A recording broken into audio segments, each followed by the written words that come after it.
Ok. Então, estamos iniciando, né, mais uma aula de Direito Tributário, Tributos em Espécie e Processo Tributário.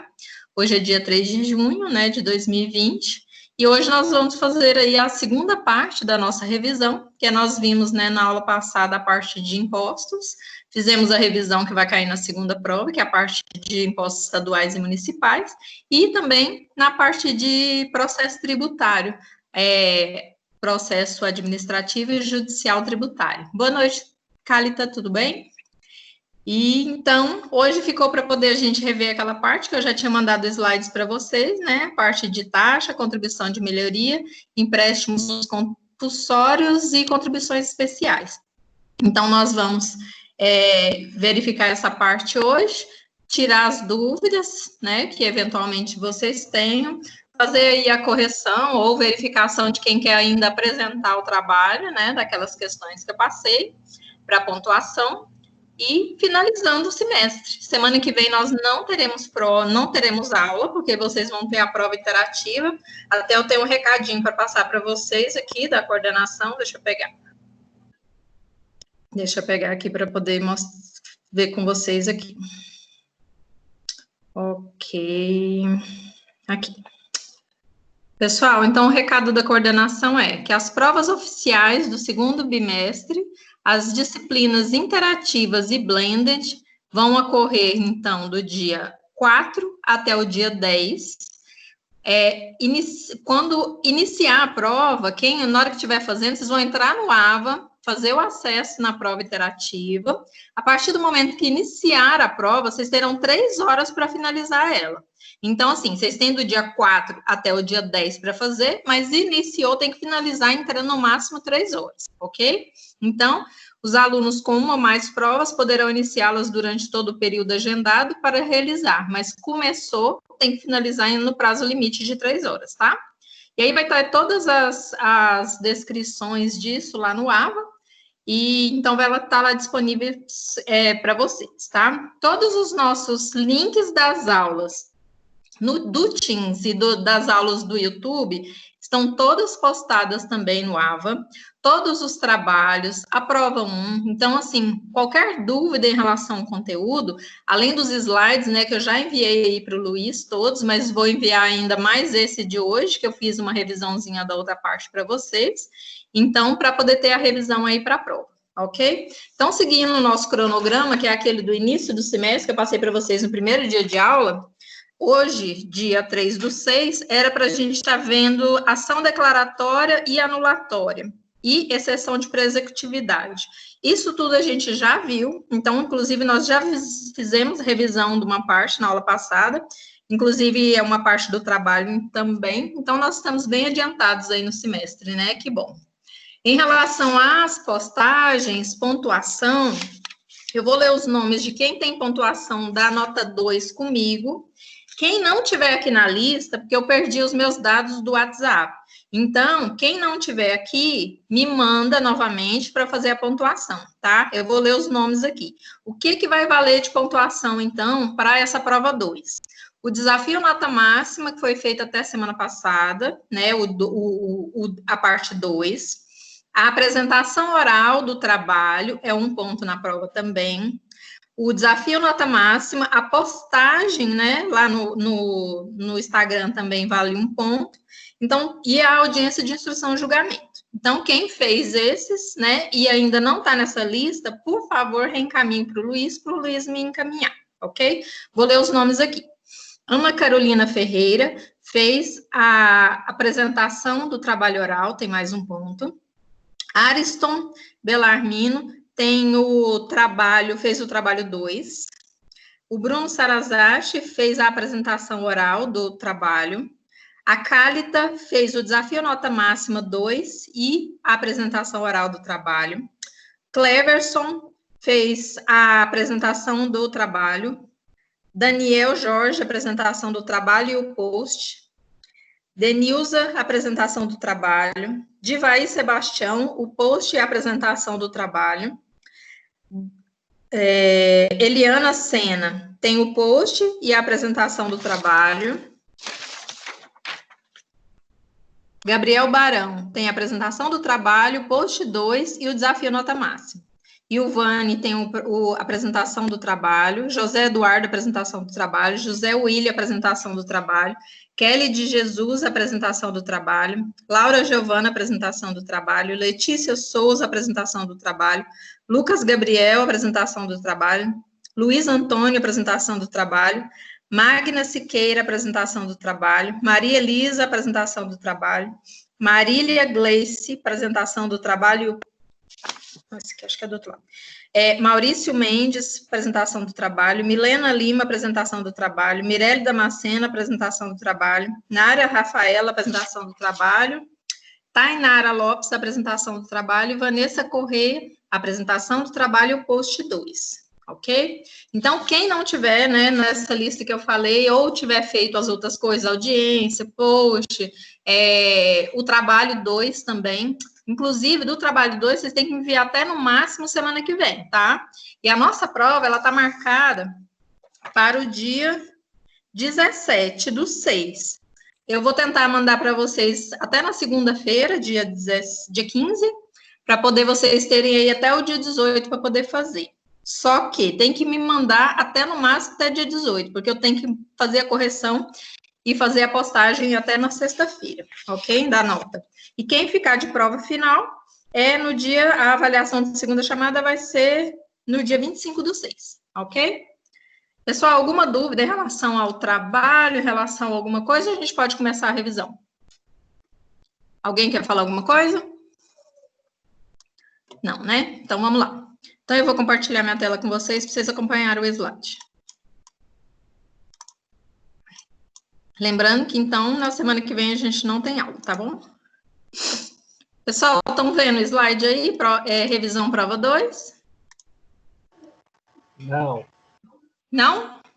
Estou vendo. Ainda não, professor. Apareceu. Apareceu? Ok. Isso, agora. Ok. Então, pessoal, da nossa matéria para a prova 2, os impostos estaduais e municipais, nós vimos a revisão na aula passada e durante todo o semestre, vocês fizeram um trabalho sobre eles, o manuscrito do primeiro AVA, né? Então, tá bem tranquilo. O processo tributário também, né? Além de vocês terem feito o trabalho agora, o 2, que tá, né, em relação a isso, também nós já fizemos toda a verificação da matéria e já fizemos revisão. Então, faltou taxa, contribuição de melhoria, empréstimos compulsórios e contribuições especiais. E nós vamos, né, fazer um bate-bola só para revisar, para poder vocês fazerem a prova, então. Começando pelas taxas.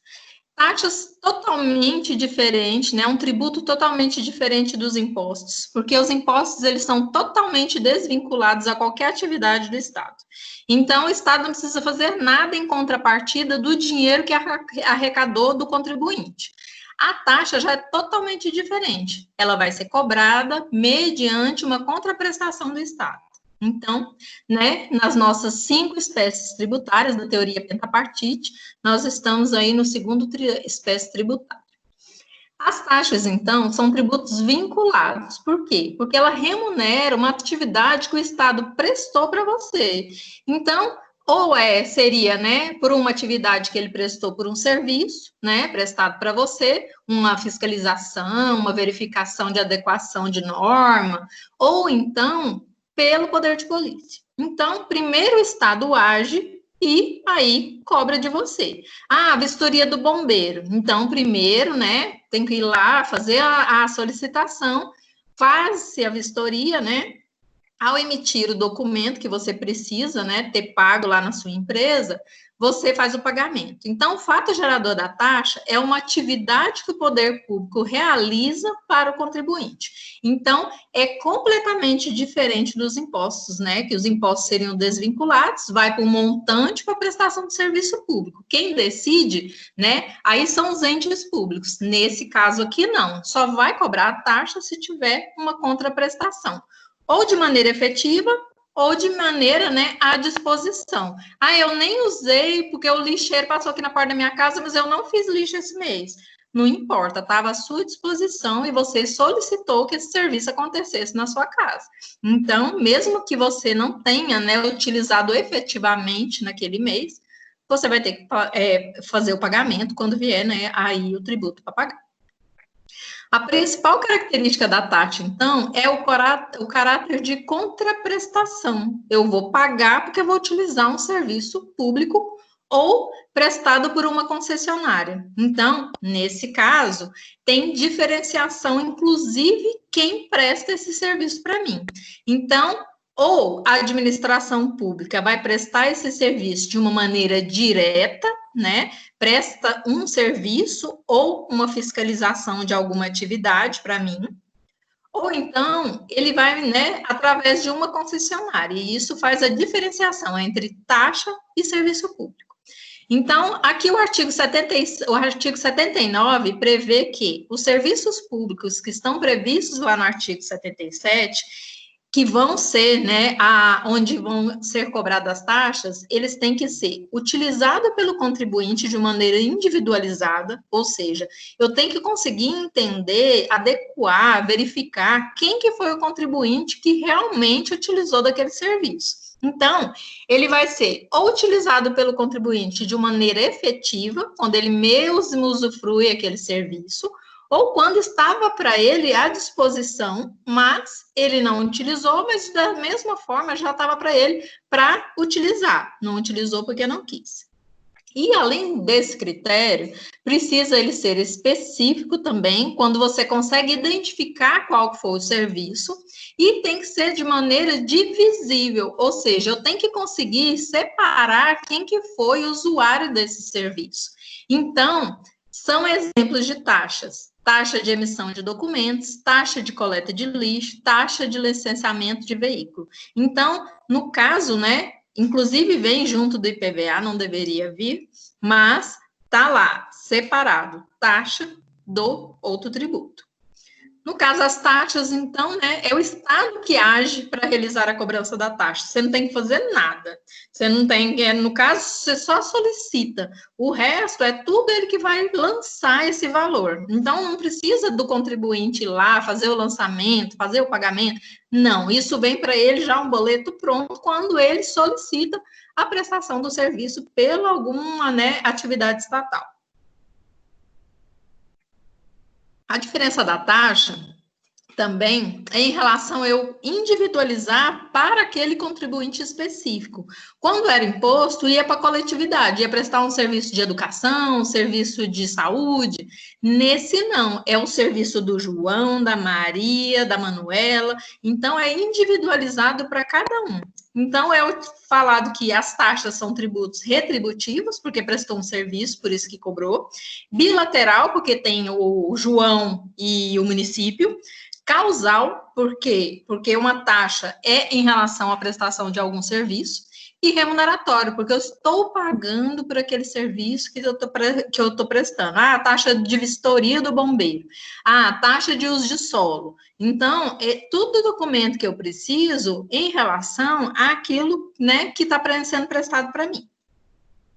A previsão legal da taxa é no artigo 145, inciso 2, e artigo 77 e 79 do CTN. A competência é comum para cada um dos entes, dependendo do tipo, né, do serviço que você necessita, você vai solicitar, e qualquer um ente, né, em relação à sua competência, vai poder prestar esse serviço e cobrar a remuneração, que é a taxa.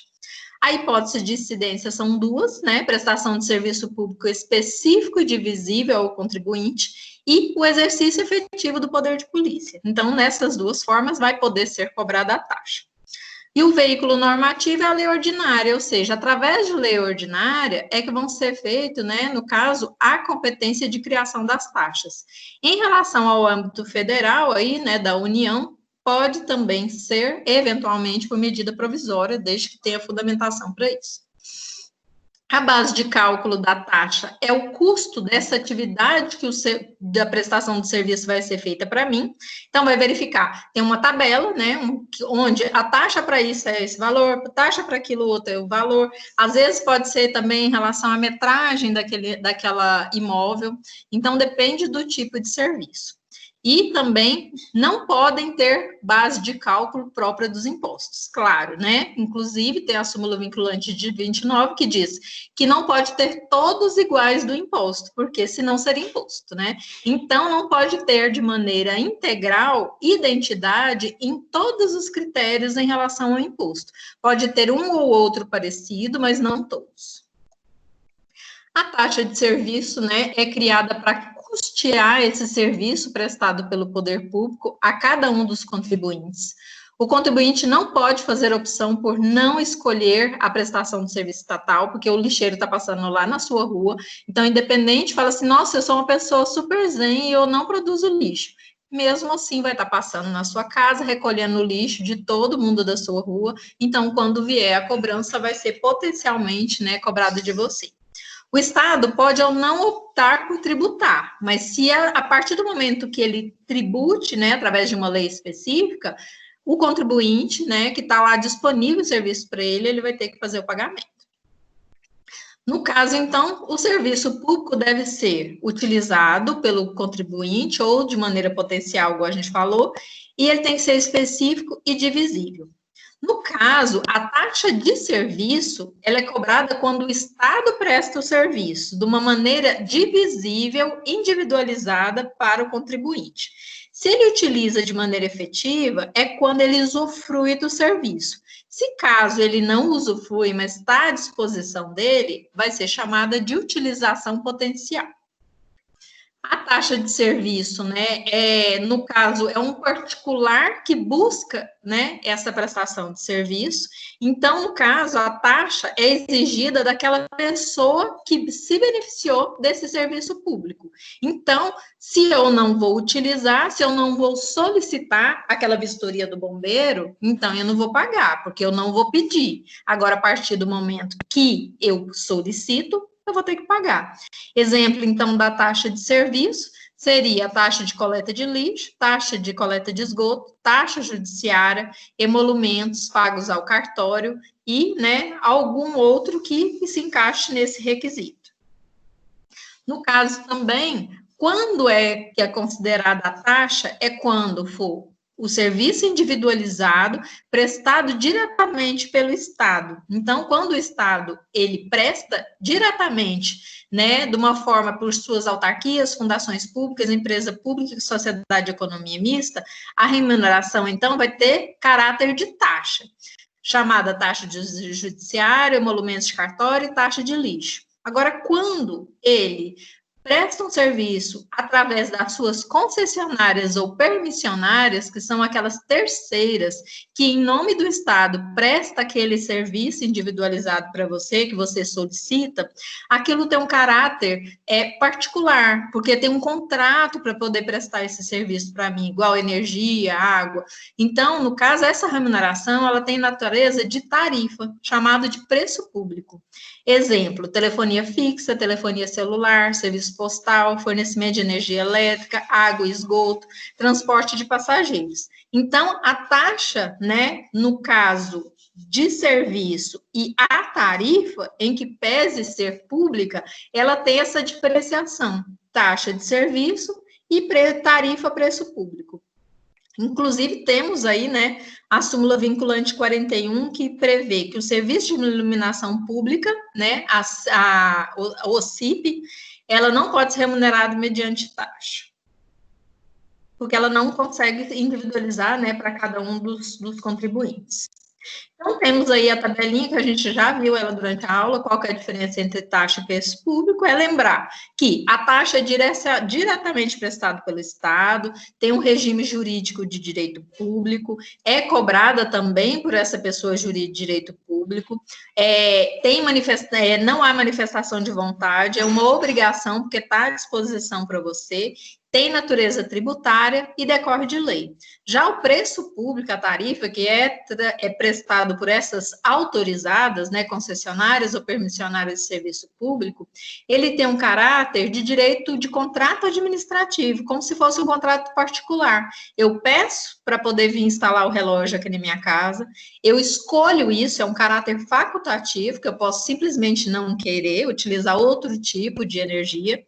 eu utilizo como se fosse um caráter do regime privado. Eu faço um contrato com uma pessoa jurídica de direito público ou privado, e, no caso, essa receita é originária e vai ser replicado por essa permissionária. Já a taxa de polícia é aquela que regula uma prática ou abstenção de ato por parte do contribuinte. Então, é uma imposição. Em caso de descumprimento dessa imposição, prevista no artigo 78 do CTN, vai poder ser cobrado essa taxa por algum descumprimento por parte do contribuinte. Então, no caso, isso é para harmonizar a prática de atos da sociedade. No caso das taxas de polícia, então, ela tem, onde a administração pública restringe, né, no caso, os direitos individuais do particular, para que haja harmonia no interesse coletivo. Porque já pensou se todo mundo pudesse fazer o que quisesse? Vai andar todo mundo a 200 por hora? Então, não tem jeito. A partir do momento que tem essa limitação, tem que ter a fiscalização. Em caso de descumprimento, vai ter a sanção, que é o apenamento. Vai, né, no caso, cobrar de você aquilo para poder impor uma obrigação, uma forma de agir. Então, no caso da taxa de polícia, ela sempre vai ter a natureza de restrição para buscar com que o particular se adeque à necessidade coletiva. Exemplos de taxa de polícia são taxa de fiscalização ambiental, taxa de licenciamento de veículo, taxa de licenciamento de elevadores, taxa de obtenção de alvará, taxa de expedição de certidão e atestado, taxa de expedição de passaporte, taxa de renovação de licença de funcionamento de estabelecimento comercial. Então, somente vai ter uma empresa aberta quando tiver aí uma vistoria e tiver tudo isso pago, taxa de verificação, renovação de licença, fiscalização, ok? O lançamento da taxa de polícia também é de ofício, né? O contribuinte não participa desse lançamento, é feito tudo pelo órgão público. E o artigo 78, parágrafo único, prevê que serviço deve ser desempenhado pelo órgão competente, nos limites, né, da onde está previsto na lei, obedecendo o processo legal também, né, não pode ser a mais do que o necessário, porque senão ele pode responder por abuso ou desvio de poder. Então, quando, né, aquele fiscal aplica, além da conta, aquela taxa, ou utiliza disso de uma maneira de coação, além da necessidade, além da abuso, da necessidade da lei, ele pode responder, né, de maneira aí até criminal por isso. No caso, então, a taxa de polícia, ela traz a ideia de fiscalização. Então, quando o cidadão, ele pratica uma atividade, né, para poder, precisa fazer uma verificação, eu vou abrir uma empresa, um lava-jato, e vai descartar poluentes, né, naquela localidade. Então, eu preciso de um alvará de funcionamento e de um uso de solo também. Então, o poder público vai lá naquela localidade, faz a verificação e se tiver tudo ok, né, paga-se essa taxa e vai estar aquele alvará de funcionamento, né, ali pregado ali na parede, mostrando que está tudo ok. Nós temos algumas agências reguladoras também que fazem esse papel de verificação junto às taxas de polícia. São eles o Inmetro, a Anvisa, a Anatel, né, dentre várias outras. Então, a taxa de alvará de funcionamento de estabelecimento comercial também, né, tem a taxa ambiental cobrada pelo IBAMA, a taxa de anotação de responsabilidade técnica, que são as famosas ART aí do CREA, ou RRT, que acho que é do CAL, né, que é de arquiteto. Então, são taxas de polícia, por quê? Porque é toda uma verificação de alguma coisa que pode ser que venha afetar a sociedade. Exemplo, está construindo aquele prédio lá de 15 andares, se não tiver uma RT, um responsável técnico por aquela construção, não pode. Por quê? Porque tem que estar tudo dentro da lei para não correr, né, ocorrer de vir um dano para despencar tudo e cair em cima das pessoas. Então, alguém tem que ser responsabilizado por isso. Por isso é que a taxa de polícia é cobrada para ter essa verificação. Então, aqui, né, taxa só um bate-bola em relação às partes principais, Ela é bem fácil, nós já vimos ela no início do semestre, vimos ela depois, já agora revisamos, então não tem mais dúvidas em relação a isso, né? Contribuição de melhoria também é caso específico, então, contribuição de melhoria são tributos, né, por uma realização de uma obra pública. Então, esse tributo, ele só vai existir como uma forma de devolução de um valor que foi aplicado numa obra pública que fez com que o seu imóvel fosse valorizado. Então, a valorização imobiliária do contribuinte em relação àquela obra feita com dinheiro público, é que dá margem, dá aso à cobrança da contribuição de melhoria. Então, o motivo, no caso, dessa contribuição de melhoria é devolver o dinheiro que valorizou o imóvel do fulano de tal, lá daquela localidade. Por quê? Porque não poderia utilizar o dinheiro público para poder beneficiar só aquelas pessoas que moram ali perto daquela praça. Então, para que isso não aconteça, pode-se cobrar, né? No caso, não é uma obrigatoriedade, mas pode ser cobrado por quem fez a obra pública, né? Se for município, se for estado, se for a União, vai poder cobrar de volta esse valor da valorização que aquele imóvel teve em decorrência dessa obra pública. Então, o motivo da contribuição de melhoria nada mais é do que evitar com que haja enriquecimento daquelas pessoas em que tiveram a valorização imobiliária naquela localidade em virtude daquela obra pública que foi feita, né, ali naquela localidade. O artigo 145 prevê que a União, Estados, Distrito Federal e Município poderão instituir as contribuições de melhoria decorrentes de obras públicas. Então, se construir um shopping mega master com dinheiro particular do lado da sua casa valorizou 1000%, isso não dá aso para a contribuição de melhoria ser cobrada, somente quando é uma obra pública com dinheiro público. A competência, nesse caso da contribuição de melhoria, depende do ente que praticou, né, que fez a obra, então, competência comum. E só pode ser cobrada a contribuição de melhoria, né? Só pode ser criada através de lei ordinária. Está previsto, então, no artigo 145, inciso 3, o decreto, né, 195 de 67, e também o Código Tributário Nacional. Deixa eu só voltar aqui para poder aceitar a Tainara. Boa noite, Tainara, tudo bem? Vamos seguir. Acho que eu cliquei em alguma coisa, ficou com uns negocinhos aqui. O artigo 81, né, do CTN prevê que a contribuição de melhoria cobrada pela União, Estado, Distrito Federal ou Município, ou seja, competência aí, né, comum, no âmbito de suas respectivas atribuições, é instituída para fazer face ao custo aplicado nessa obra pública, que decorre de valorização imobiliária, e o limite dessa cobrança é o total da despesa realizada e naquela obra, e o limite individual de cobrança desse tributo é o acréscimo do valor da obra que resultou para cada imóvel beneficiado. Então, se valorizou, vamos supor, 10 mil reais naquele imóvel, só que foram 20 imóveis, então tem que dividir, né, o total do valor da obra por todos esses imóveis que tiveram a valorização, né, e o limite, o teto de cobrança é até o valor a mais que valorizou. Só que não pode cobrar tudo de uma vez também, tem que ser de maneira parcelada, a lei prevê, né, toda uma série de requisitos para que sejam obedecidos, para que aconteça essa cobrança da contribuição de melhoria. O fato gerador, então, o que precisa acontecer para que seja cobrada a contribuição de melhoria? Primeiro, tem que ter valorização da imobiliária em relação à obra pública que foi construída ali. Então, se o meu imóvel valorizou e não teve nenhuma obra pública aqui na localidade, então não pode cobrar nada de mim. Agora, se valorizou em decorrência dessa obra pública, aí sim.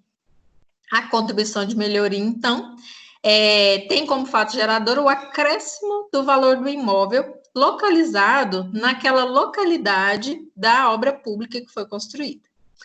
No caso, então, o limite, né, estabelecido aí pelo CTN é o valor total gasto com a obra. Então, se a obra custou R$1 milhão, vai ser esse valor que vai ter que ser rateado por todas as pessoas que tiveram, né, no caso, a valorização imobiliária, né, do seu imóvel, e isso dividido para todos.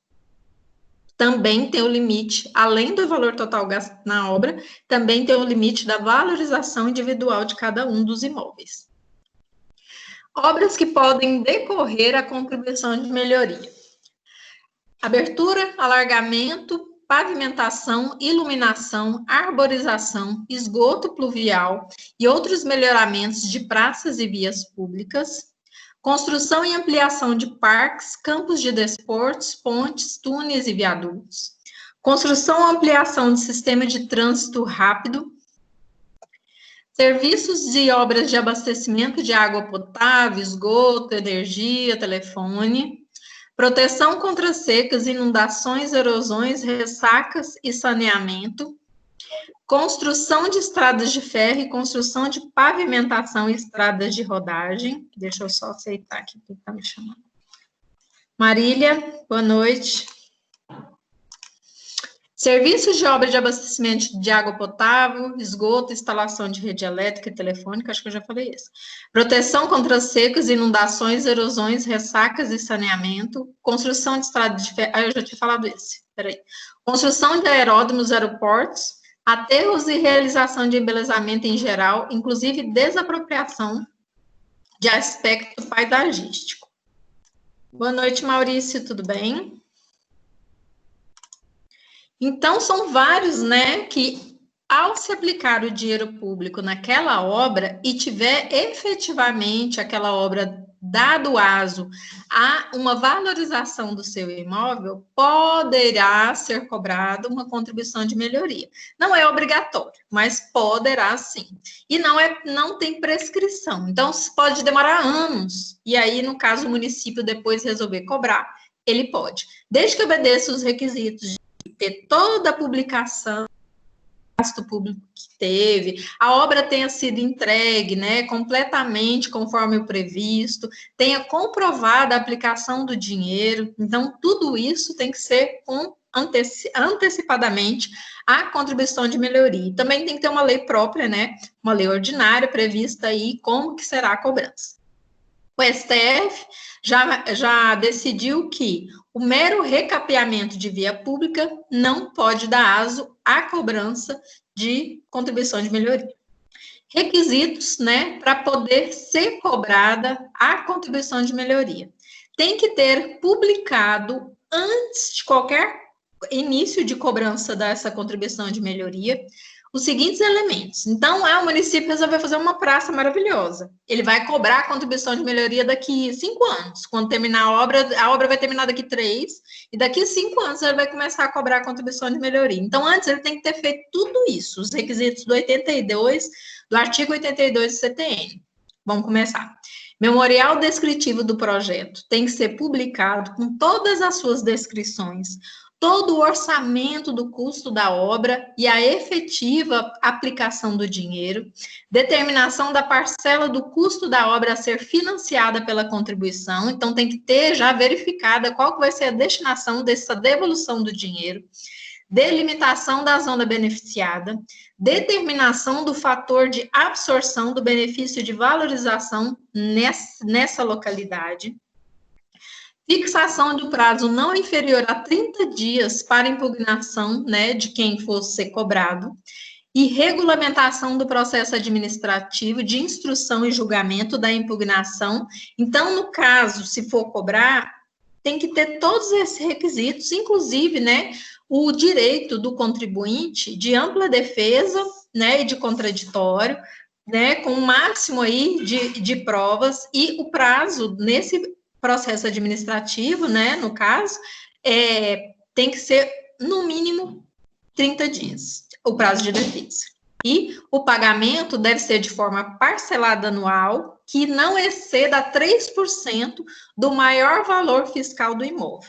Então, tem que dividir o total que teve de benefício, a valorização do imóvel do José, e isso tem que ser, no máximo, 3%, né, a cobrança em relação àquela valorização. E ainda, esse valor que ele for cobrado, ele pode abater no imposto de renda, né, no outro ano. O parágrafo 1º aí do artigo 82 do CTN estabelece ainda que a contribuição de cada imóvel deve ser determinada pelo rateio da parcela da obra. Então, o total, 1 milhão foi a obra, tem que ratear entre todos. Então, não posso cobrar do José 500 mil reais e da Maria 200. Então, tem que ser de uma maneira harmônica, dividido para todos, em razão da valorização de cada um. O parágrafo 2º do artigo 81 prevê também que, na época do lançamento, né, para exigir o tributo dos contribuintes, cada contribuinte deverá ser notificado do montante da contribuição e dá o prazo, né, no caso, tem que demonstrar como que vai ser a forma de cobrança, o quantificador e o prazo de defesa, né, para impugnar. O tributo não pode ser cobrado antes da finalização dessa obra, a entrega da obra, ou parte, né? No caso, se forem etapas, tem que estar cada etapa concluída antes de fazer a cobrança. No caso, então, não pode se cobrar contribuição de melhoria em razão de valorização imobiliária por dinheiro particular. Então, no caso aí, não tem como isso acontecer, e em caso de desvalorização, como a gente já falou também, não tem como ter uma contraprestação específica por parte do Estado, exceto, né, pedido indenizatório, né, por cada um dos contribuintes que se sentirem lesados. Então, em relação a contribuição de melhoria, é só isso que a gente tinha para poder rever hoje, que são as partes mais importantes. Aqui nós entramos no empréstimo compulsório também, que é bem tranquilo, né? Porque é um tributo muito específico, que ele vai acontecer, assim, em casos extremos, né? Então, ele está previsto no artigo 148 da Constituição Federal e artigo 15 do Código Tributário Nacional. A competência dele é exclusiva da União, porque é uma exceção da exceção. Vai acontecer em casos muito extremos. E somente quem tem competência vai ser a União, porque é só ela que tem essa responsabilidade e a obrigatoriedade. Bebendo água que a garganta vai secando. Deve ser instituídos, então, através de lei complementar, tem uma discussão na doutrina para poder ser também através de medida provisória. Admite-se, nesses casos de empréstimo compulsório, inclusive o que é vedado pela Constituição Federal, mas por ser um caso extremo, é autorizado. Então, pode-se admitir a bitributação e também o bis in idem. E também não deve obediência aí à anterioridade. Então, no caso do bis in idem, é quando o mesmo ente federativo cobra 2 vezes o mesmo fato gerador. Deixa eu aceitar quem está chamando aqui.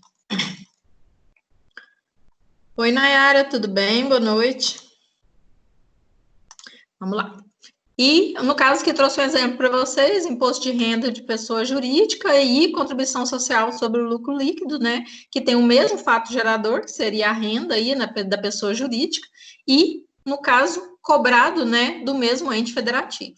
No caso da bitributação, né, nós temos aí o mesmo fato gerador tributado 2 vezes por 2 entes diferentes.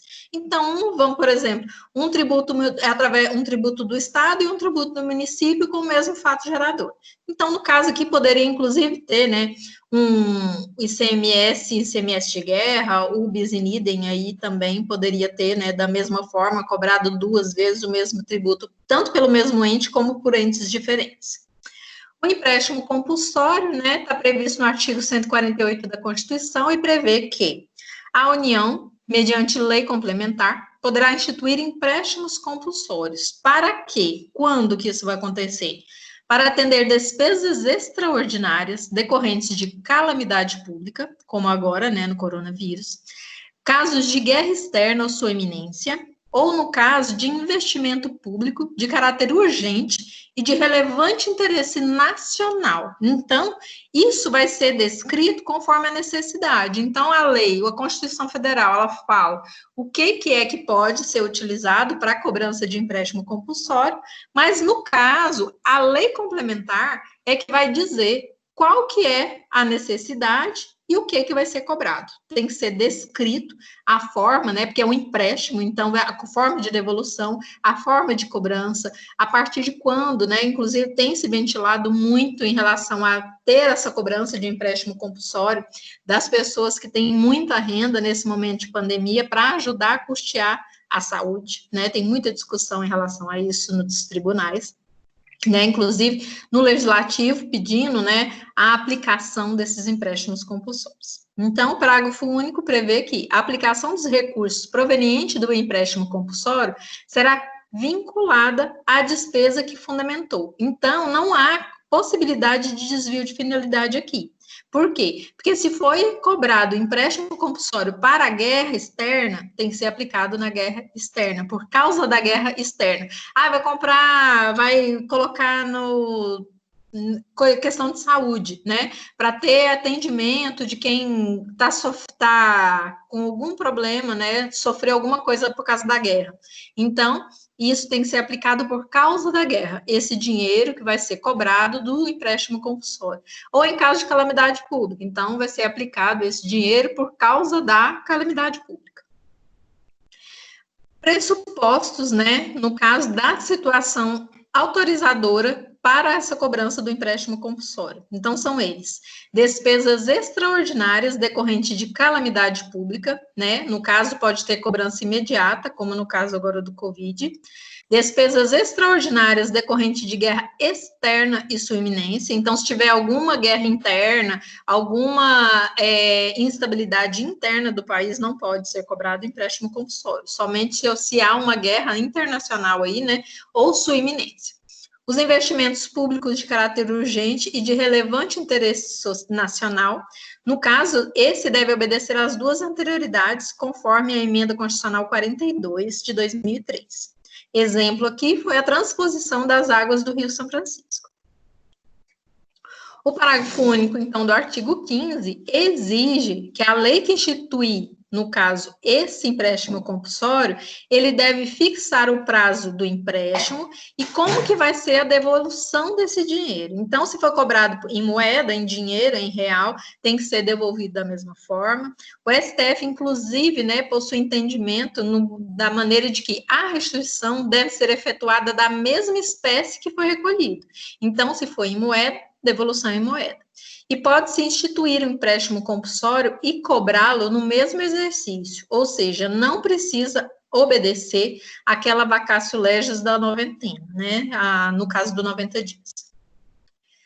Em relação ao coronavírus, tem muito se discutido aí, inclusive eu estava vendo algumas reportagens aí em relação a isso, trata que a calamidade pública que está acontecendo agora, ela já foi reconhecida, né, pelos nossos poderes, inclusive já está isso tudo publicado em todas as formas, mas diz que ele em si não é o fato gerador, mas sim uma das causas que justificariam a cobrança desse empréstimo compulsório agora por causa do coronavírus. Só que essa aplicação desse dinheiro que fosse arrecadado com o empréstimo compulsório, ele tem que ser vinculado a alguma despesa em relação a tratamento, né? No caso, fazer frente aos gastos com o coronavírus. Não poderia, né? No caso, ele é um tributo vinculado, ele não poderia ser... Oi, Daniel, tudo bem? Não pode ser cobrado, né? Se ele for realmente, né, instituído, não vai poder ser utilizado em outra coisa, somente para fazer frente à crise do coronavírus. A contribuição especial aqui é o nosso último título aí. Contribuição especial, então, é um tributo, né, que é para fazer a arrecadação e destinação de financiamento da Seguridade Social, ou seja, cobra-se, né, das empresas principalmente para poder dar esse sustentáculo de aplicação de dinheiro para fazer frente a quê? Assistência social, previdência social e saúde. E também alguns programas de intervenção no domínio econômico que são as CIDs, né? Então, como que é que movimenta, né, o dinheiro para ser aplicado para isso? Porque aí a gente fala assim, do imposto. O imposto vai ser aplicado num montante para poder prestar o serviço público. A taxa, porque prestou um serviço para mim. O empréstimo compulsório é uma coisa, uma calamidade extra e o dinheiro vai ser aplicado nele. Mas e o serviço social? Quem que vai pagar isso? Então, tem esse outro tributo, né, que são as contribuições especiais, para poder arrecadar dinheiro e financiar isso. Então, a Seguridade Social e todos esses outros que a gente falou agora, eles são custeados por também essa cobrança de tributo.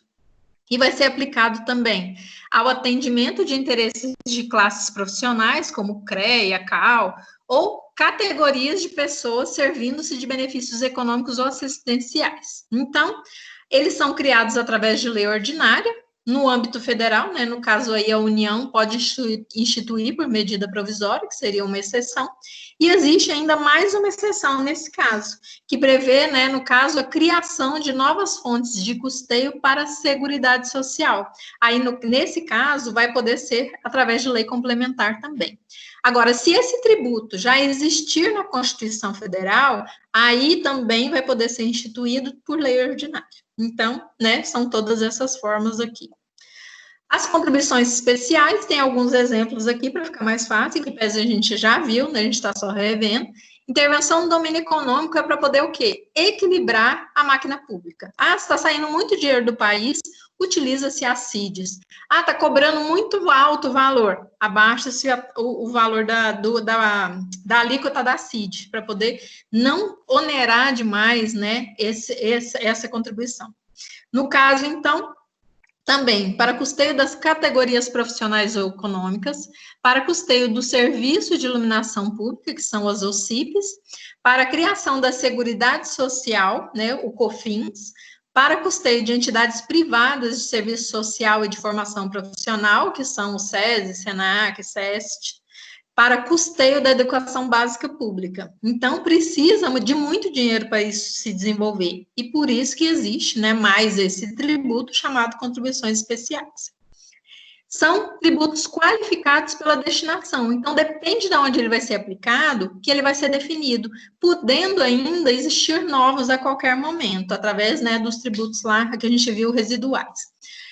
O artigo 149 da Constituição Federal prevê que compete exclusivamente à União instituir essas contribuições sociais de intervenção no domínio econômico e interesse das categorias profissionais ou econômicas como instrumento, né, de atuação nas suas áreas, ou seja, o dinheiro vai ser arrecadado e aplicado ali, então é um tributo vinculado.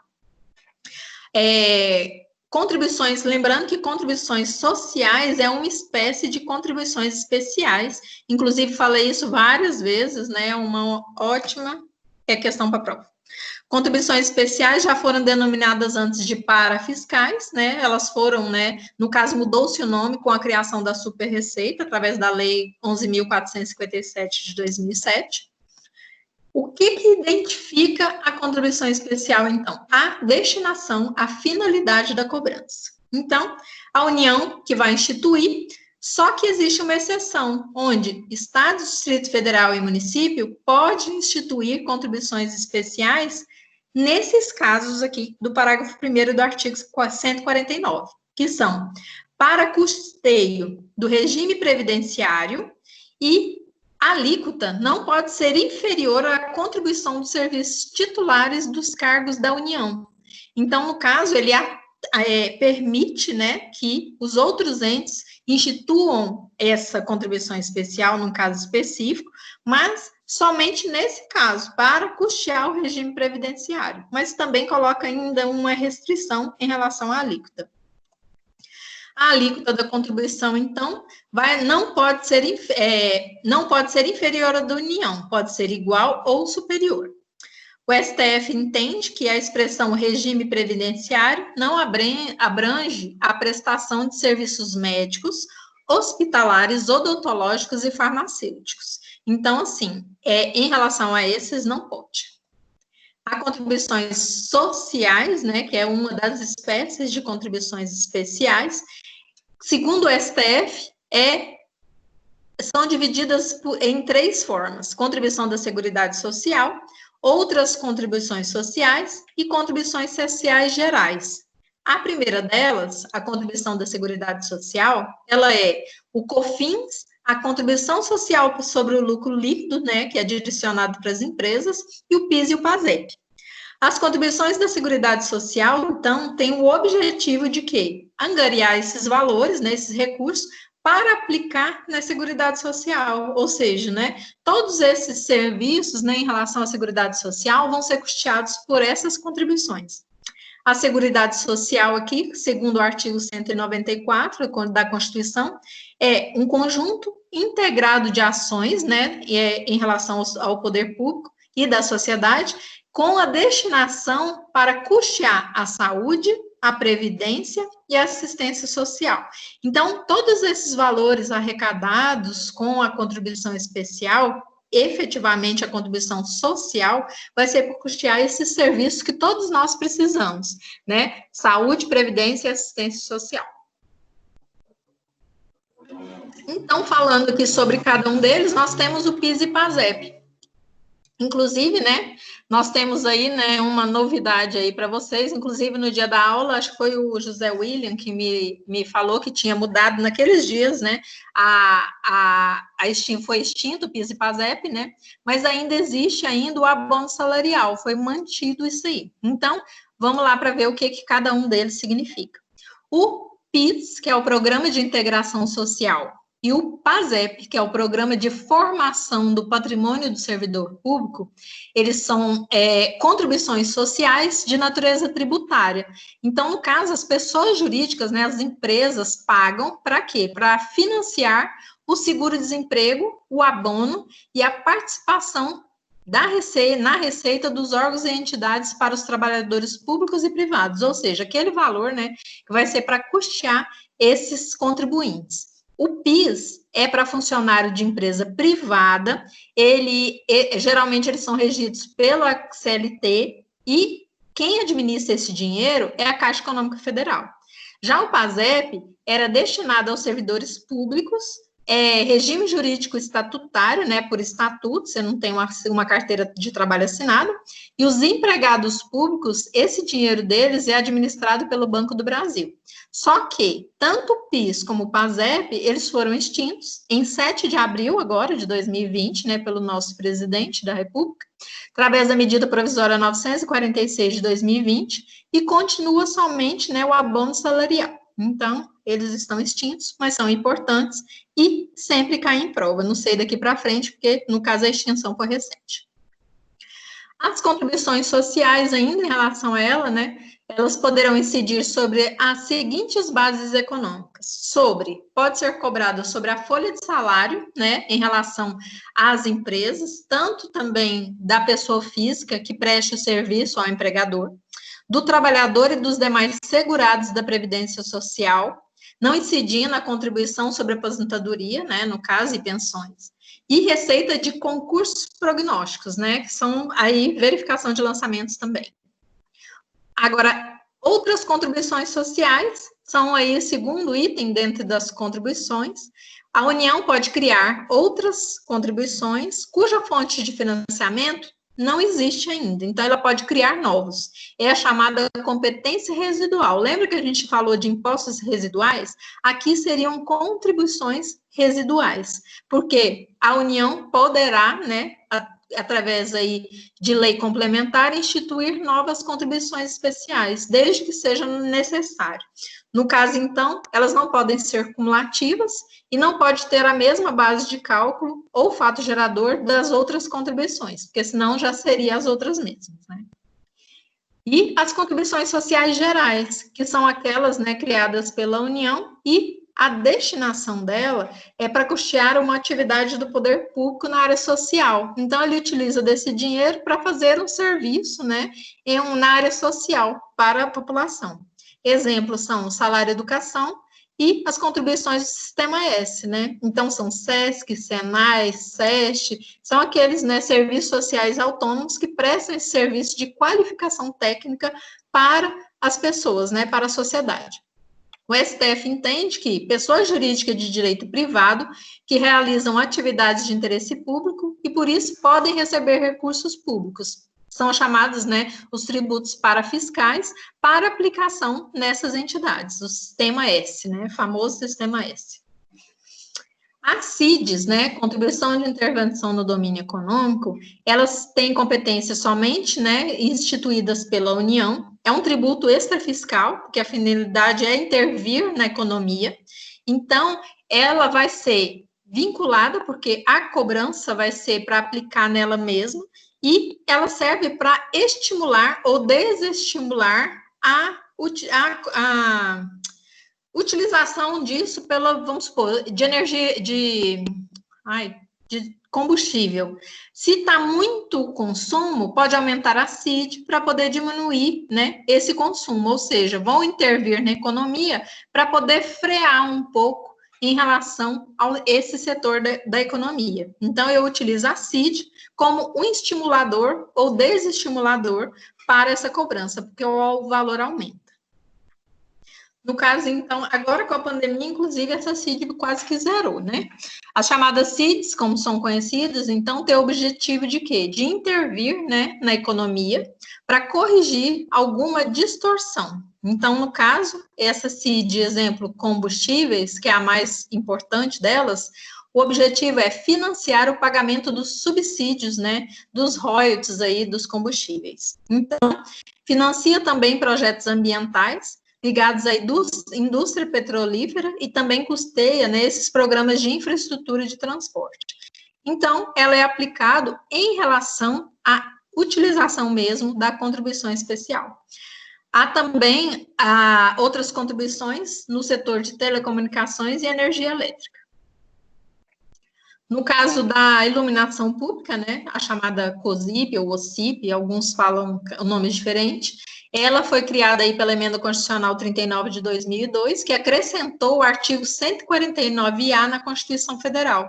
No caso, então, criou-se, né, a contribuição para o custeio de serviço de iluminação pública, lá no 149A da Constituição. Está previsto que o município e o Distrito Federal poderão instituir contribuição na forma das respectivas leis para o custeio do serviço de iluminação pública. Então, é um valor que vai ser direcionado para reverter para a iluminação geral das cidades.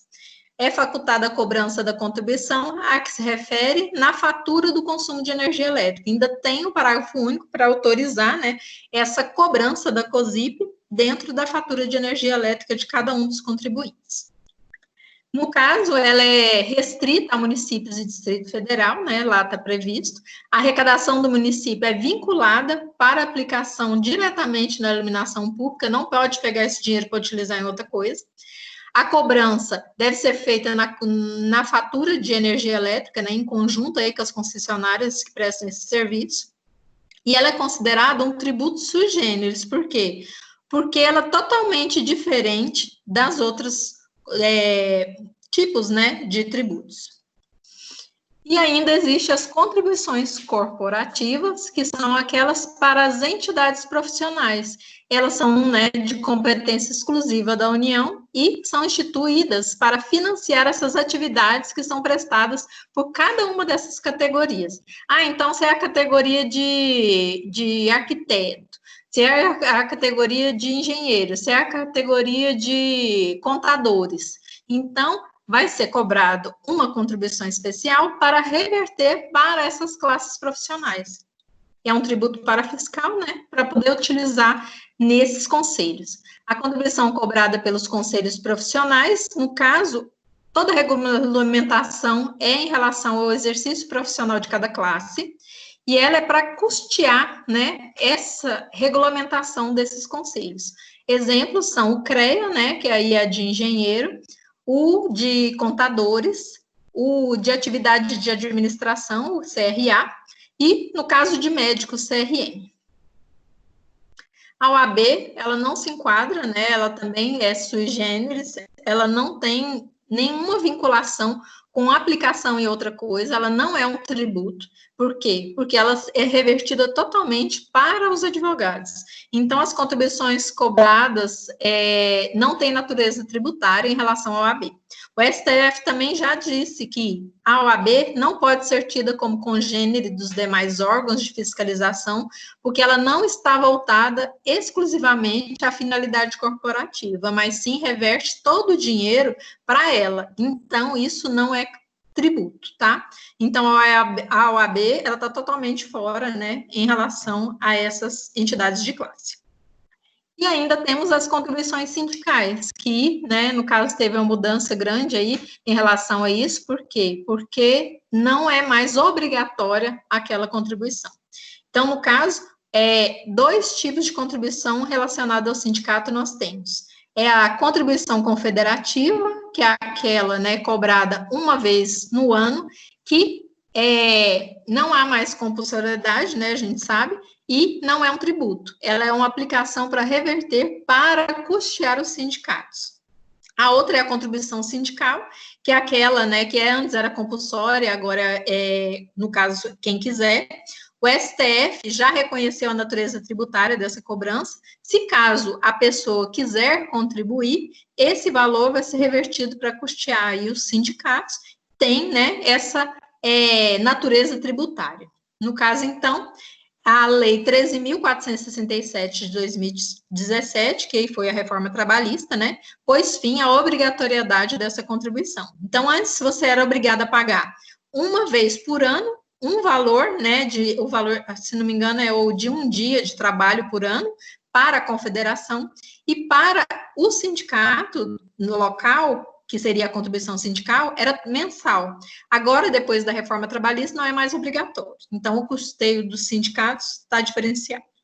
Então, nossa matéria do semestre para a prova 2 são impostos estaduais e municipais, taxas, contribuição de melhoria, empréstimos compulsórios, contribuições especiais e processo tributário da forma administrativa e judicial. Pessoal, vocês ficam tão caladinhos que eu vou igual, né, bem rápido aqui. Temos aqui o nosso revisão, né, de uma maneira aqui geral. Quem mais quer apresentar o trabalho para ganhar um ponto? Tem alguém? Estou com os nomes aqui, ainda tem a Julen, Isabelle, que não apresentou, Kaique, Juliette, Keliane, Leandro, Luana, Luiz Gustavo, Marcela, Marcos, Mariana, Rafael Lima, Rodrigo, Ronaldo, Ruiter, Vinícius, Amanda, Caroline, Ariston, Brenda, Brúnia, Charles, Cristina, Daniele Pereira, Daniele Carine, Dave Tancredo, eu sempre erro o nome dele, Diego Santos, Douglas Marcelo, Elisa, Euliane, Fabiana, Felipe, Frederico e Gabriel de Solon. Quem vai querer apresentar? Ninguém precisa de ponto, gente? Ou tá todo mundo com vergonha? Diego, já apresentou, Diego? Deixa eu ver aqui. Vou olhar um por um os nomes que tá aí. Diego Santos, vamos você? Questão 16. Diego, abre seu áudio para falar comigo. Pessoal, vocês estão me escutando? Oi, professora. Sim. Quer apresentar para poder chegar ao ponto? Professora, acho que não. Eu te ajudo. Vamos lá. Deixa eu procurar. Lê a questão aí, lê a questão que eu vou te ajudar. Vou abrir as respostas aqui. Deixa eu procurar aqui, então, a minha questão.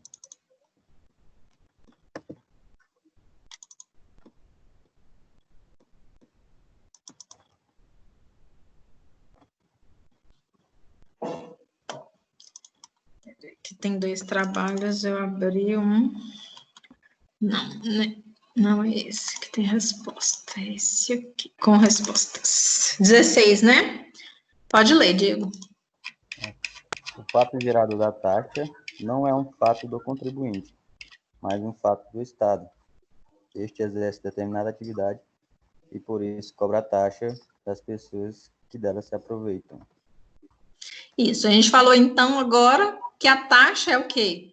Uma prestação do Estado, não é? Isso, para o O contribuinte. Estado que presta um serviço ou um exercício de poder de polícia para o contribuinte. Então, é um fato realmente do Estado. Então, essa questão está o quê? Correta. Correto. Então, Inclusive, isso. Então, o fato gerador da taxa não é um fato do contribuinte, mas sim um fato do Estado. Certíssima a resposta. Por quê? Porque o Estado é que pratica um ato, uma atividade para poder cobrar essa taxa. Então, tá tudo ok. Diego Santos, 1 ponto. Vou pontuar para você aqui. Mais alguém? Obrigado, Diego. Vou colocar seu ponto aqui. Diego Santos, né?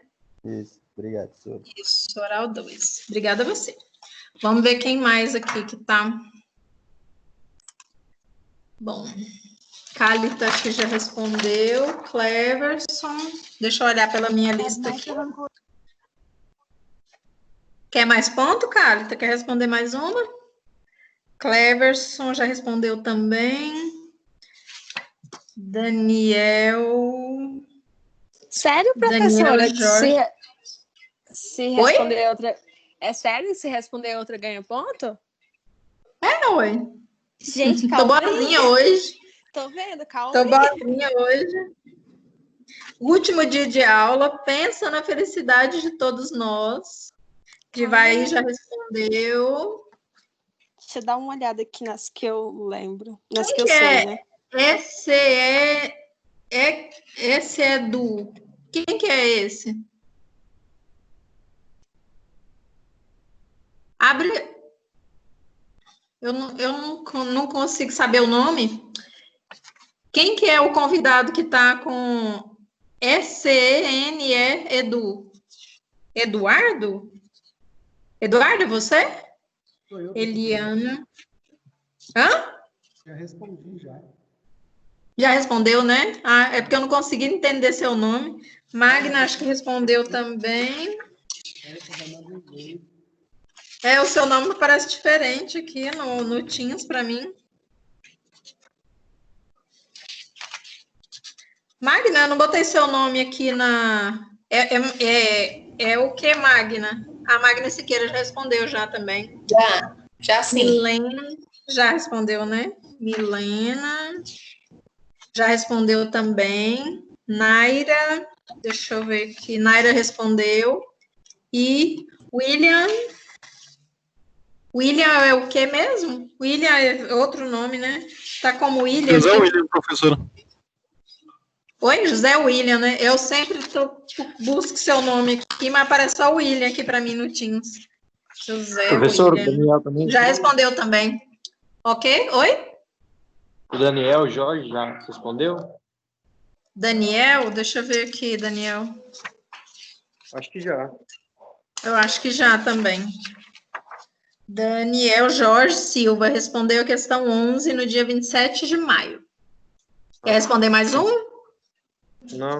Se quiser responder mais uma, nós vamos pontuar para vocês. Ninguém quer? Então vamos corrigir algumas, né? Professora, eu quero. Ah, você quer, Eliana? Então vamos lá. Não sei como é que vai ser a prova. Eliana. Qual que é a questão? Você vai querer? Qual você quer responder? Pode ser um. A 1? Ok. Pois não. Pode ser. Vamos lá. Só um minuto, professora. Tá bom. Tranquilo. Deixa eu só achar aqui a pergunta. Tá bom.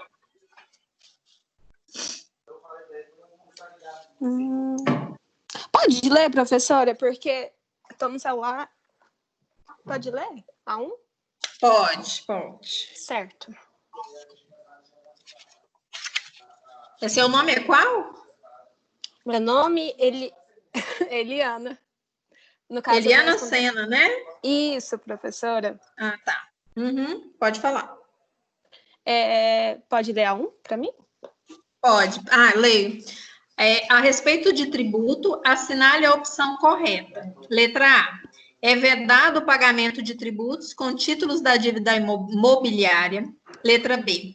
Tributo deve ser criado por lei ou por qualquer norma que tenha força de lei. C. O tributo pode ser instituído por procedimento administrativo que não sejam proibidos por lei.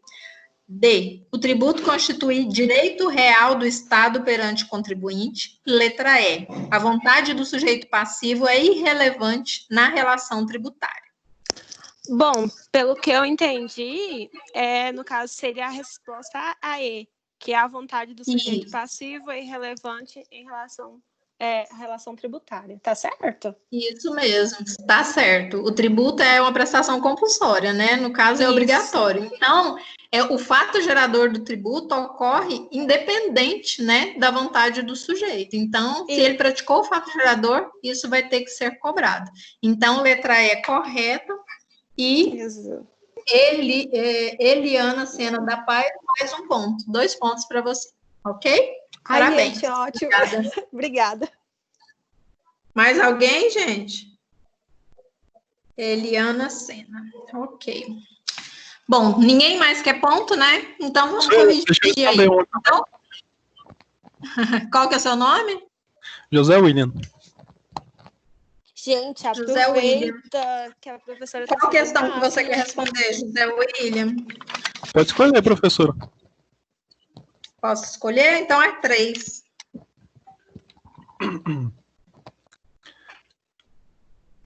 Responda com base no artigo 16 do CTN e função do tributo. Por que as atividades gerais do Estado devem ser financiadas com os impostos e não com as taxas? Bom, professora, pelo que eu sei aqui do que eu estudei, as atividades gerais dos estados são financiadas com os impostos, porque os impostos eles não têm uma vinculação específica. Já as taxas, ela tem essa vinculação. E por isso que os impostos são usados para financiar as atividades gerais, porque eles não têm uma destinação específica, como as taxas. Por exemplo, isso mesmo. Então, o imposto é um tributo geral, né? E vai ser aplicado conforme a necessidade, né, do Estado. Então, não tem essa contraprestação direcionada para o contribuinte. Então, nesse caso, inclusive o artigo 16 fala, né, que o imposto é um tributo que, no caso, a obrigação é o fato gerador de uma situação independente de qualquer atividade do Estado. Então, o Estado não tem obrigação de ter nenhuma contraprestação quando há cobrança de impostos. Então, o pagamento do imposto não exige essa contraprestação do Estado, né? Certíssima a sua resposta. Está pontuado aqui, 3, José William, né? Isso mesmo, professora. Muito obrigado. Ok, obrigada a você. Pessoal, então vamos corrigir as demais. Tem mais alguém que quer ainda? O pessoal vai tudo tirar, né?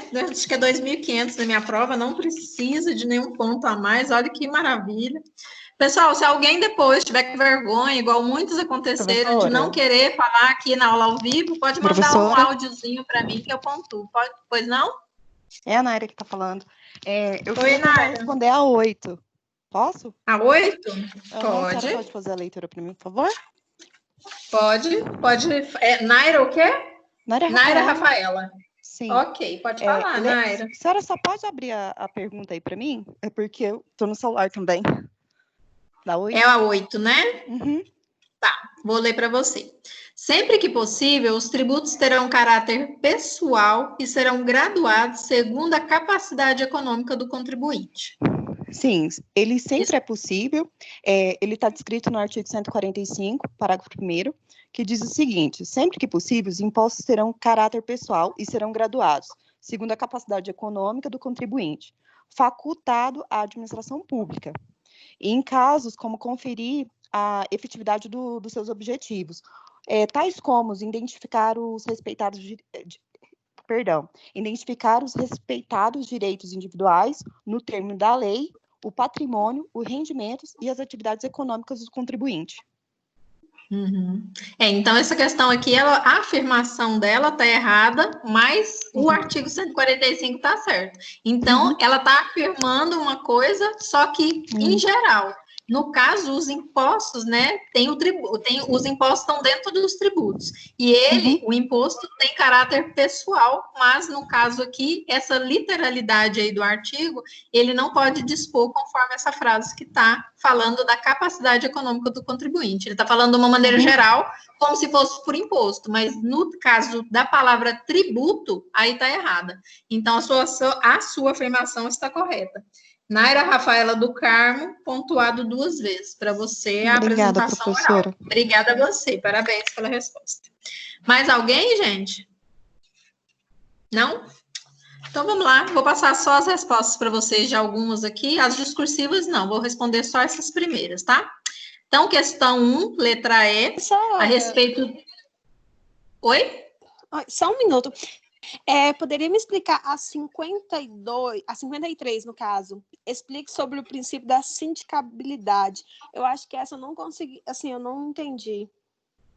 Tá, a gente pode ir respondendo as demais e até chegar lá? Porque a gente já vai marcando, pode ser? Porque eu tô bem no início aqui Isso, tá bom? Sem problema. Então, vamos lá. A questão 1, vocês querem só as respostas ou quer que explica? Quer marcar só a resposta para andar mais rápido?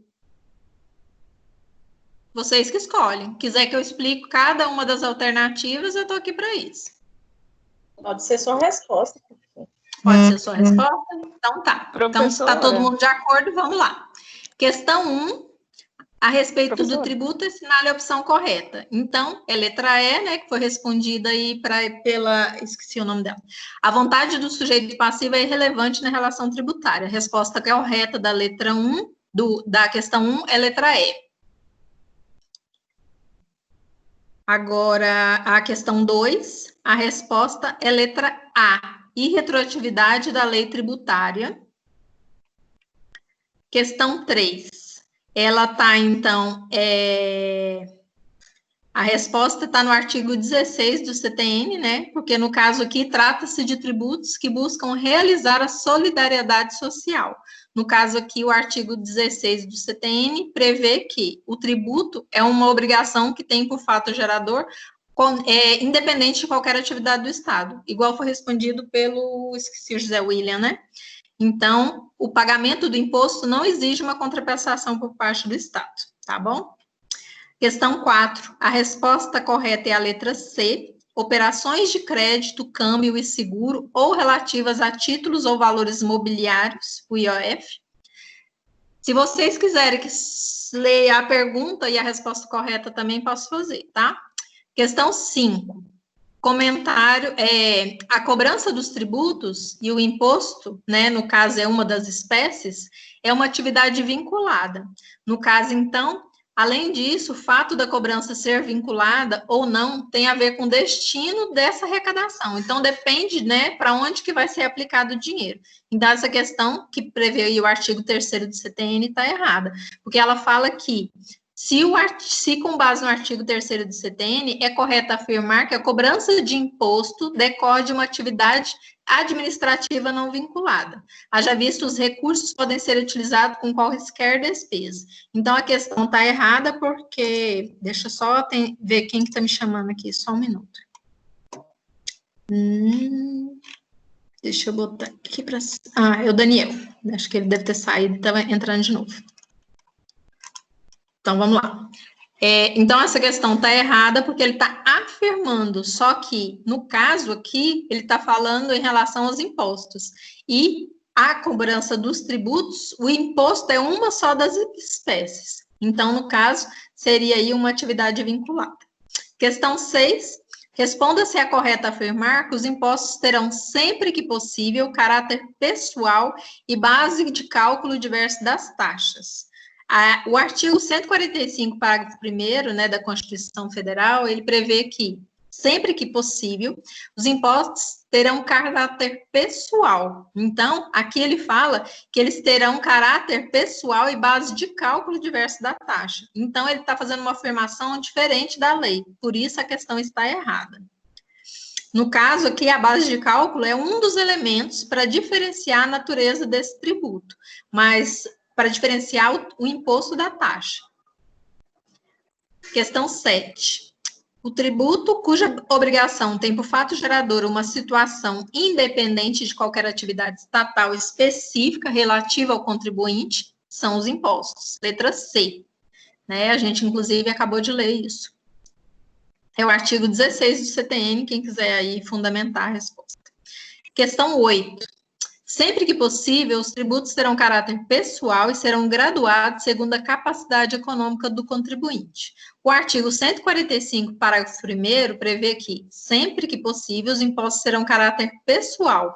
Mas, no caso dessa afirmação, parece que eu já li essa resposta, acho que tem 2 vezes a mesma pergunta. Os impostos são uma das espécies de tributos. Então, no caso aqui, tinha que ser impostos no lugar daquela palavra tributo para poder estar correta, tá? Então, a questão está errada. Essa questão 9 também está errada, porque ela fala que tributo é um gravame cuja obrigação tem por fato gerador uma situação independente de qualquer atividade estatal específica relativo ao contribuinte. Esse também já diz, né, que seria o imposto e não o tributo. Então, a palavra tributo coloca a assertiva incorreta. O fundamento é artigo 16 do CTN. Questão 10. O tributo cuja obrigação tem por fato gerador uma situação independente de qualquer atividade estatal específica relativa ao contribuinte é imposto. Também o artigo 16 do CTN, letra B. Questão 11. Tributo não vinculado é aquele que tem por fato gerador uma situação que é independente de qualquer atividade do Estado específica relativa ao contribuinte. Disse um tributo não vinculado, qual seria o tributo não vinculado dessa lista aqui? Letra A, o IPTU. Porque o IPTU é imposto e, no caso, o fato gerador dele independe, né, de qualquer atividade estatal, porque, no caso de você ter um imóvel, né, você já sabe que tem que pagar o IPTU. Então, isso já fica, né, já previsto. A alternativa correta é a letra A. Questão 12. Pode ser remunerado por taxa o serviço de coleta de lixo, letra B. Os serviços que não sejam específicos e divisíveis não podem ser remunerados por taxa. Então, o serviço de iluminação pública, segurança pública, limpeza pública de vias e logadores e também o serviço de saúde não podem ser remunerados por taxa, porque ele é para coletividade. Então, a única dessas aqui que consegue individualizar para poder utilizar a remuneração por taxa é a cobrança aí da coleta de lixo, letra B. Questão 13. Sobre as taxas, é incorreto afirmar que o serviço prestado ou posto à disposição que permite a instituição de uma taxa é sempre estatal, podendo excepcionalmente ser serviço prestado por empresa privada. No caso, a questão está correta, né, a afirmação, porque o serviço que permite a cobrança de taxa deve ser sempre prestado pelo Estado, né, então, aqui está correta. Questão 14, também está correta. A espécie tributária taxa pode ter como fato gerador legal e constitucionalmente o exercício regular do poder de polícia, ou a utilização efetiva ou potencial de serviço público específico e divisível prestado ao contribuinte ou posto à sua disposição, desde que, em qualquer caso, a respectiva base de cálculo não seja idêntica àquelas que correspondam a qualquer espécie de imposto. Então, aqui está fácil, né? Está bem conforme o Código Tributário Nacional, inclusive a gente acabou de ver na revisão, está correta. Questão 15. A União, com a intenção de desonerar o preço final dos alimentos, tornou isento de IPVA os caminhões que transportam produtos alimentícios. Essa medida é, letra D, inconstitucional, porque cabe à União isentar tributos que não sejam de sua competência. Então, aqui, a União não poderia, né, isentar esse tributo, porque não é dela essa competência. IPVA não é, né, da União, não é federal. O fundamento é artigo 151, inciso 3 da Constituição Federal. Se eu estiver indo muito rápido, vocês falam, tá? Questão 16. O fato gerador da taxa não é um fato do contribuinte, mas um fato do Estado. Este exerce determinada atividade e, por isso, cobra a taxa das pessoas que dela se aproveitam, vai utilizar, né? No caso, então, a questão também está correta, né? Porque a taxa é uma prestação de atividade do Estado, igual a gente viu, específico e divisível. Questão 17. Não é permitido instituir e cobrar taxa de conservação de estradas de rodagem, cuja base de cálculo seja idêntica à do imposto sobre a propriedade territorial rural. No caso, a questão está correta, conforme a súmula 595 do STF, que prevê que é inconstitucional essa cobrança. O motivo é que a taxa não pode ter base de cálculo própria dos impostos. Questão 18. Taxas, na dicção do artigo 145, inciso 2 da Constituição Federal, constituem a modalidade de tributo que se podem cobrar em razão do exercício do poder de polícia ou pela utilização efetiva ou potencial de serviços públicos específicos e divisíveis, prestado ao contribuinte ou posto à sua disposição. Sobre a taxa, é errado afirmar que é um tributo cuja base de cálculo ou fato gerador há de ser diversa do imposto e não pode ser calculada em função do capital das empresas. A questão aqui, no caso, está errada, conforme o artigo 77 do CTN, porque no caso aqui, né, fere essa previsão. Uma parte da questão está errada, uma parte está certa. No caso, ficou uma questão misturada aqui na 18, aí eu vou ler ela como plus, tá? Para depois passar para 19. Assinale a opção que define corretamente preço público. A alternativa correta é a letra B. Preço público é uma prestação pecuniária não compulsória decorrente de uma relação contratual. Questão 19. A Constituição Federal prevê várias espécies tributárias, entre elas as quais a modalidade cujo fato gerador pode ser o exercício do poder do Estado de limitar as liberdades individuais em prol do bem da coletividade. Esse tributo é taxa, letra D, né, conforme aí a previsão do CTN. Questão 20. O serviço de iluminação pública não pode ser remunerado mediante taxa. Trata-se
Oi, Pessoal, a minha internet caiu aqui. Deixa eu aceitar a Naira de novo. Vocês estão me escutando? Estamos agora, professora. Agora sim. Não. Minha internet morreu aqui. Vamos Nossa, lá. eu fiquei olhando a minha porque eu imaginei que fosse a minha. Não, ficou todo mundo mudo e eu tô que falo aqui as questões. Eu falei, gente do céu, cadê todo mundo? Aí a internet, aí sumiu tudo, ficou tudo preto aqui. No meu, a senhora Vocês ficou escutaram travada. até onde? Até a questão 20. Tava falando a 20. Nossa, eu tô lá quase na 30 já. Não, vamos professora, voltar aí. pelo amor de Deus. Vamos voltar. Então, vamos lá. Questão 20 eu respondi. Vocês escutaram eu respondendo ou não? Tava no meio da resposta, eu tava escrevendo aqui, confirmando. Então, vamos lá. Então, a questão 20 trata do serviço de iluminação pública. A questão está correta, né? Porque, no caso, trata-se de serviço indivisível e inespecífico. Então, não pode mesmo ser remunerado por taxa. A gente falou sobre ele agora. A questão está, no caso, correta, né? Não pode ser remunerado por taxa. Questão 21.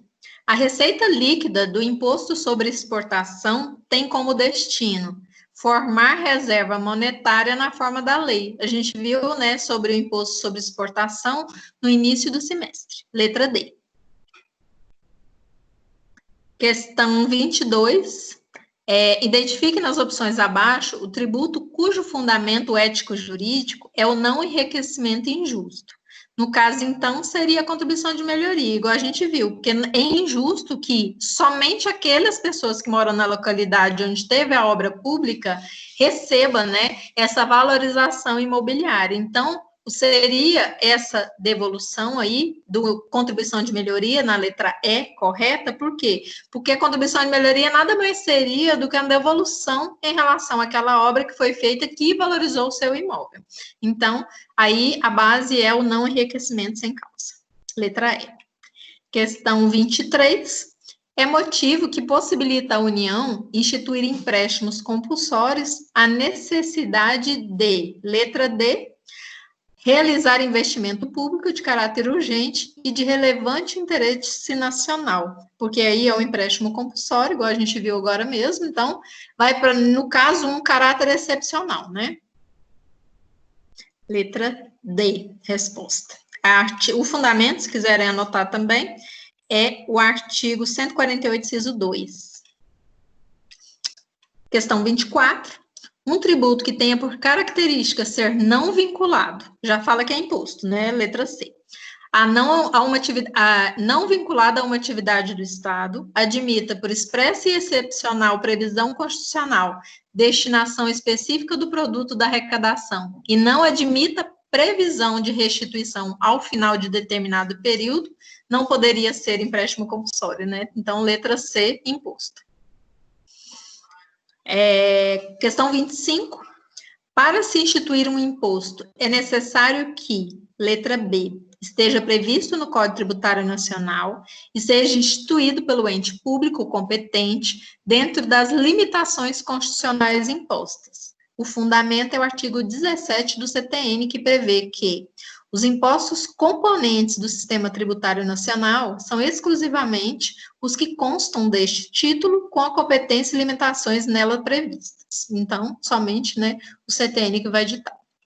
Questão 26.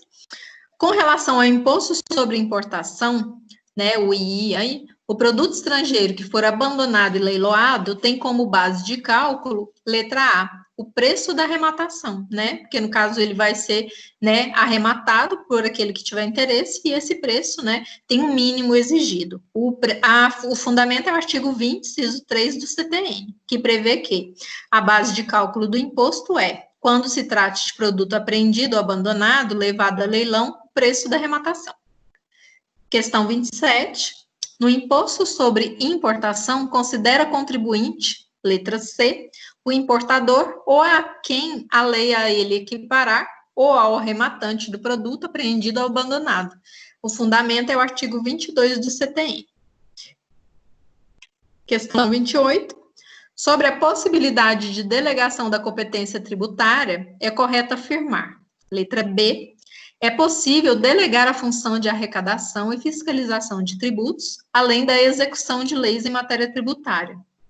O fundamento é o artigo 7º do CTN, que prevê que a competência tributária é indelegável, salvo a atribuição de arrecadar e fiscalizar tributos, né? Inclusive, a gente viu que isso pode ser delegável, ou executar leis, serviços, atos ou decisões administrativas em matéria tributária.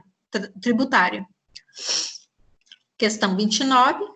José detém a posse de um apartamento que fica em um conjunto habitacional de prédios, construído pela prefeitura e invadido há 5 anos. A prefeitura, desde o início da invasão, cobra IPTU sobre o imóvel. Segundo nossa legislação, a cobrança é, letra A, devida, pois considera contribuinte o possuidor do imóvel a qualquer título. Então, no caso, é competente essa cobrança. A previsão é o artigo 34 do CTN. Questão 30. Para efeitos de imposto de renda, considera-se renda como sendo, letra C, o produto do capital, do trabalho ou da combinação de ambos. Fundamento é o artigo 43, inciso 1 do CTN, considera renda como sendo o produto do capital, do trabalho ou da combinação de ambos. Pessoal, as outras questões, elas são discursivas, então eu vou responder só as que tiverem interesse. Alguém me perguntou uma, qual que é? Professora. Qual que é a que você quer saber? Oi, pode falar. É a Cálita. Eu posso responder essa que a Eliana queria saber? Pode. Isso, ela é a 53, né, Cálita? É a 53? Eu vou falar aqui. 3. Qual que é a 53? Ah, tá. Pode falar, por favor. Isso, eu fiquei com dúvida nela. Aham, Deixa que eu só ótimo. falar aqui para ver se eu tô correta. Qual que é o seu nome, só para me pontuar aqui? Cálita Reis. Cálita? Isso, professora. Só vou pegar aqui. C, né? Eu tô procurando o K aqui, peraí. É com Cálita. C, professora. Tá bom, pode responder, Cálita. Explique sobre o princípio da sindicabilidade. A minha resposta é que impõe que a administração pública se submeta a controle. Esse controle é feito pelo Poder Judiciário, que é legalidade, ou pela própria administração, que é o mérito administrativo e a legalidade. Portanto, pode-se afirmar que a autotutela é uma das formas de expressão do controle da administração. Isso mesmo. Então, assim, é uma forma de própria fiscalização interna, tanto pelo próprio ente, como também esse controle externo, né, feito por Tribunal de Contas ou mesmo pelo Judiciário. Então, no caso, a administração pública ela tem a obrigação, né, no caso, todos os entes públicos, ele tem a obrigação de atuar dentro da lei, obedecendo ipsis literis à lei. Por isso é que tem que tanto ter essa autotutela, que é o controle interno, né, de cada órgão, para poder não fazer nada fora da lei, e esse controle externo também, que está sempre atuando aí, fiscalizando a aplicação do dinheiro público, né, no caso, o dinheiro não é deles, o dinheiro é nosso, então, toda essa regra e essa fiscalização, esse filtro tem que ser feito. Por isso é o princípio da sindicabilidade. Parabéns. Já pontuei para você, Obrigada. tá? Obrigada, Cálita. Tá, ok. Pessoal, mais alguma dúvida? Só na hora da prova agora, né? Pessoal, então, nós estamos finalizando o semestre. Agradeço imensamente, né, pelo semestre aí junto com vocês. E também por termos conseguido, né, finalizar aí, né, com sucesso nosso semestre. Espero que estejamos juntos aí no próximo. Na semana que vem nós não teremos aula, porque é a semana de prova interativa. Façam todas as coisas que estão pendentes, por favor, e já me envie o mais rápido possível. Trabalho, desafio nota máxima, a audiência de instrução e julgamento, tudo que for para ser feito, já envie o mais rápido possível. Na segunda-feira da semana da prova, eu já vou enviar a prova para vocês fazerem, né, para a gente já pontuar. Nossa prova está marcada para o dia 17 de junho. Eu vou entrar, ler com vocês a prova, né? Tirar a eventual dúvida, pode ser que surja na questão. E aí vocês vão fazer, né? A prova, me enviar e eu vou pontuar para vocês. Quero pontuar até no máximo no dia 18. Então, assim, né? Façam o mais rápido possível a prova. Agradeço imensamente pelo semestre, né? E espero que vocês tenham amado tributário assim como eu. Obrigada, pessoal. Boa noite, tá? Até o dia da prova, então. Boa noite. Boa noite, professora. Obrigada. Até o dia da prova. Boa noite. Obrigada a vocês. Boa noite, Um abraço. Boa noite. Eu vou parar a gravação aqui para a gente finalizar.